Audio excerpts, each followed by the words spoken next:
Good morning guys, welcome back to my channel দোলদেবস life story.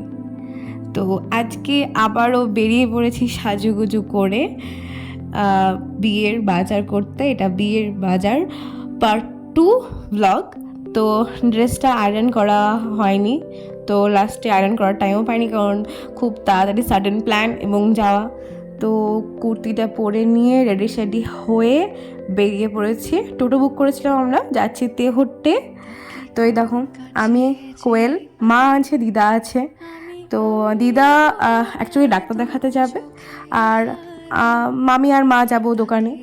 তো এই যে এই রাস্তাটা সব থেকে আমার ফেভারিট, কারণ এখানে মা কুলাচণ্ডী আছে। এটা আমার আমি খুব বিশ্বাস করি এই ঠাকুরকে। আর এই যে আমাদের স্কুল, এই স্কুলটাকে দেখলেই পুরোনো দিনের যে কত স্মৃতি মনে পড়ে সেটা আর বলে বোঝানো যাবে না। এই যে চলে এসেছি Debnath steel furniture, sorry Saha steel furniture, it's not Debnath steel furniture, আমি ভুল বললাম, সাহা স্টিল ফার্নিচারে।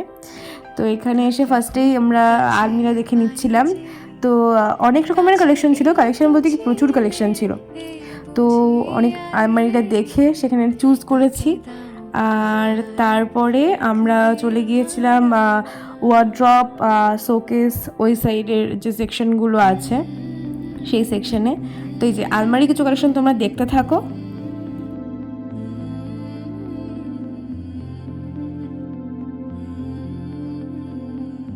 কোনগুলো নিচ্ছি সেগুলো এখন বলছি না, সাসপেন্স থাকছে। এই যে এখানে ড্রেসিং টেবিল আছে, আর এখানে এই যে টোকেসগুলো আছে।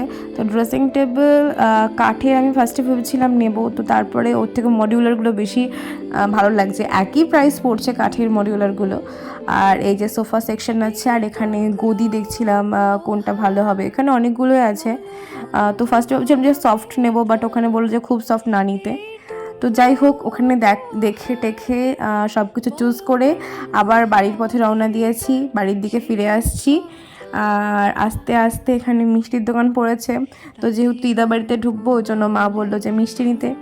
তো মিষ্টিগুলো নিয়ে নেওয়া হলো। আর এখান থেকে যেহেতু কালো জাম ছিল, যেটা আমার খুব ফেভারিট, তাই আমি, কোয়েল আর বাকি গাড়িতে যারা ছিল সবাই, দিদা বাদ দিয়ে সবাই একটা করে কালো জাম ওখানে বসে আমরা খেয়ে নিলাম। তারপরে ওই রাস্তা দিয়ে আস্তে আস্তে সিদ্ধেশ্বরীতলা স্কুল ছিল, ওখানে স্কুলের সামনে একজন ঝালমুড়ি বিক্রি করছিল। তো সেখান থেকে আমরা ঝালমুড়িও কিনে নিলাম। ঝালমুড়ি খেতে খেতে তারপরে বাড়ির পথে রওনা, আর বাড়ি চলে আসলাম। তো আজকের জন্য এইটুকুই। So tata.